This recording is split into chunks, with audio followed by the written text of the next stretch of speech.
y'all, it's Sherry G. Welcome to the channel. Finally, I'm back. So yeah, I've been out of it for a while. I had the flu and then I thought I was recovering, but then all of this congestion and everything, it just had me down.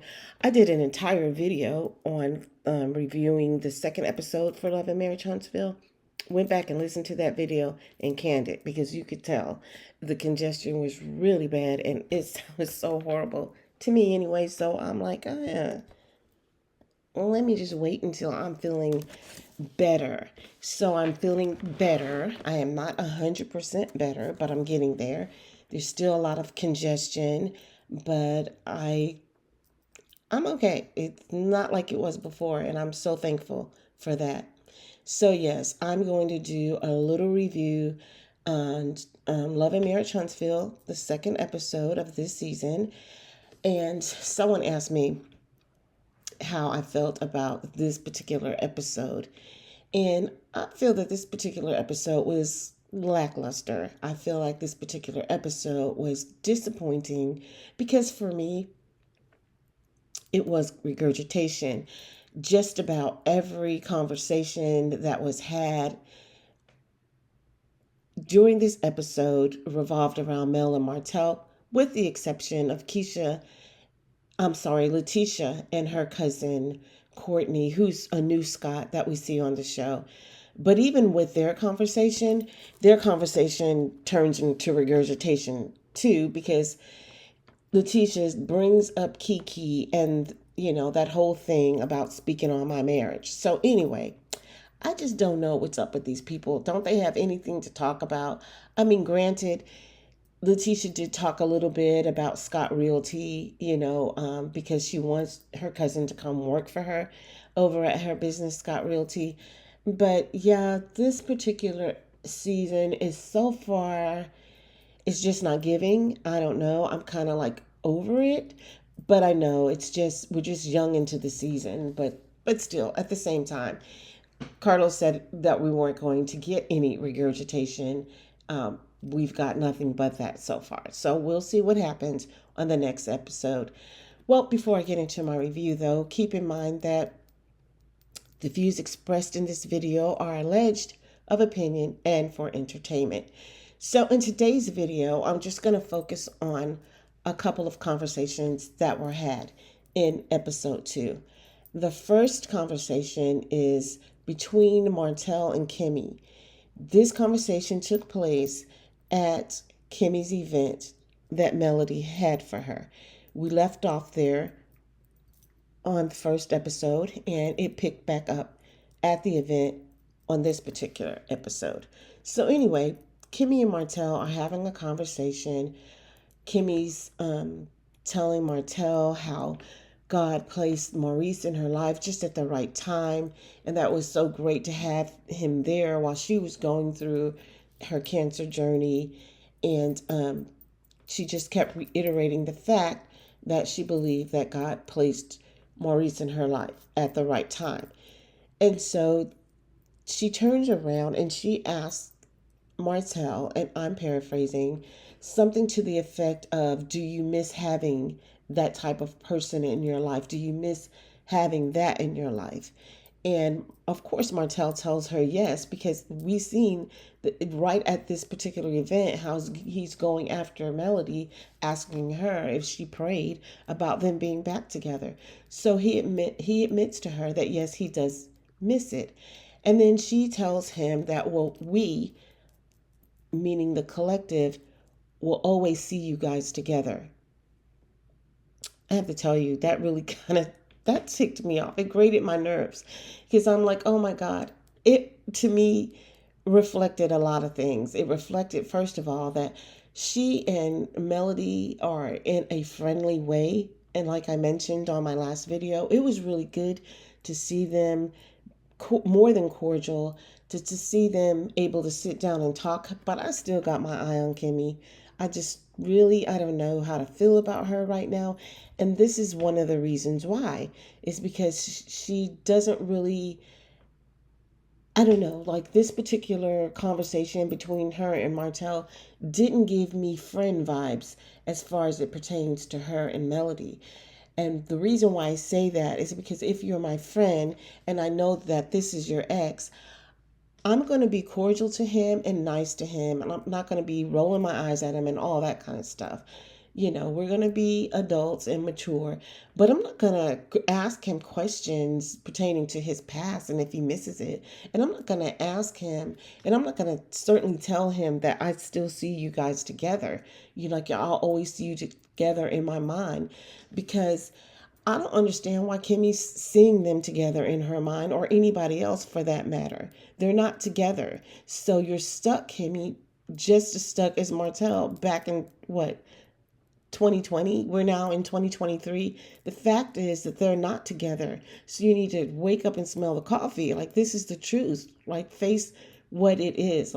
They are not together. They're a divorced couple trying to get through co-parenting so that they can do that in a great way for the sake of their children. And they're not even there yet because they're in a custody battle. So I don't get it. Like, to me, and it seemed like in this scene that she was babying him, it just reminded me of when Martell and Marlene were talking, and how she was like, there's nothing wrong with you. And just, I don't know, it kind of reminded me of that. Like, everybody seems to like walk on eggshells when it comes to Martell. And I understand that he's explosive, and I understand that they never know when he might go off. But why feed him breadcrumbs as far as it relates to his marriage with Melody? Feeding him breadcrumbs, crumbs of hope is what I mean. Why give him that? Because he's looking for any semblance of that right now from Melody. That's why he wants her to pray at 10 o'clock, right? And so now you're telling him that, we'll always see you guys together. That's more breadcrumbs for him to go to her and say, well, look, I don't know why you're dragging your feet on this prayer, because everyone else still sees us together. We were a great couple. Everyone else loves us together. But, everyone is holding on to what they saw on the outside. The outside looking in, they look like a great couple. The outside looking in, they look like a powerhouse. But on the inside, Mel was the one doing all of the work. Sure, Martell may have done some of the physical labor of, the property preservation aspect of their business. But Melody was the one that was doing all the making the contacts, finding the business, paying the payroll, all of those types of things, the marketing, the PR. That was Melody. Melody was the one who wrote the business plan, I'm sure, and put it together. She was the brain behind the business. She was the one who made Martell look good. And although Martell was telling his mom, that Miss Marlene, that obviously he told his mom this, allegedly, right, that she didn't do anything because Marlene called Melody lazy, if you guys remember it. And then Marlene found out later that it wasn't that way, because Melody was the one truly working while Martell was riding um off of her, what do you call it, her skirt tails. He was riding off of her skirt tails, and she was making him look good. So what Kimmy and them miss is just everything they saw on the outside of this marriage. They were obviously not on the inside of their marriage, and there's probably more that they don't know. He didn't just turn this way. He's always been manipulative. He's always been, and even Mel allegedly stated that he was a serial cheater. They didn't see that. Well, I'm sure the guys did. But when I think about all of the people in their life right now, when I think about the comeback group, and even with the Fletchers, I'll get on this later, it just seems like all of these people, like I said, are walking on eggshells around him. Well, allegedly, in my opinion, I feel it's because Martell knows so much dirt on all of these people. Now, yes, the Fletchers said that there was infidelity in their marriage, and they admitted to that and they worked through it. But with Kimmy, I feel that perhaps, and this is my opinion, she was the side chick. And of course, Martell's going to really know that. He's going to know that. So I feel that that may be why she walks on eggshells around him. But even at that, she should be careful of what she says to him, right? He's going to go off one day again soon, but they don't help the situation by feeding him all of these breadcrumbs of hope. Um, Melody, she can't even do anything without, she can't even film without him getting on her nerves. Getting on her nerves, even if it's just for a storyline. And Maurice mentioned later when him and Kimmy were talking, they go to talk later. Kimmy tells Maurice that she had this conversation with Martell, and she tells him, that she really thinks that Martell misses his family. And Maurice says Martell is double minded. And this is the one thing that I've heard Maurice say that I applaud him for. Like he hit the nail on the head. There aren't too many things that Maurice says that I agree with, but this is definitely one for the books because he's right. He also mentioned that, he's double-minded.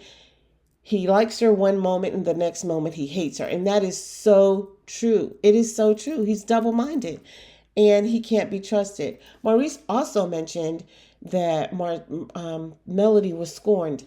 And I don't know where he gets that from. Like, what do you mean she's scorned? This man is getting on her nerves. Everywhere she goes, she mentioned that, he pops up. He just pops up out of nowhere, that he follows her. Everywhere she goes, he's getting on her nerves. Like I mentioned, she can't even film without him bothering her. We saw him walking around taunting her about this damn prayer, excuse me. And so, the whole time while they're filming, so she can't even work without him bothering her. And so he mentioned that, she seemed like a woman scorned and that she was quiet and she really wasn't associating. She was talking to people, but I believe that she was moving with intention, that she was moving around the event of trying to avoid Martell. But anyway, for some reason, Maurice didn't seem to understand that. And if he's talking about anybody being scorned, it might be Kiowa, but I really don't think that Melody is as much scorned as she is perturbed. Can you imagine trying to go to work every day and here's this person aggravating you? Again, I don't know why production has Martell on this show. He does nothing for this show. And speaking of doing nothing for the show, where has what's his name been? Marceau. Where has Marceau been? Like, we saw him a little bit, but he hasn't had any airtime. And you know what? I didn't miss him. Did you guys? Anyway, that's all I have for you for right now. Like I said, I'm still trying to get through all of this congestion and everything. I feel so much better. I will have more videos coming later, and hopefully it'll sound 100% better than it is right now because I'm still dealing with all of this congestion and ugh. You all have a great day. Hit the like bell if you didn't on your way in. Subscribe to the channel if you haven't, and hit the notification bell. See you soon. Ciao.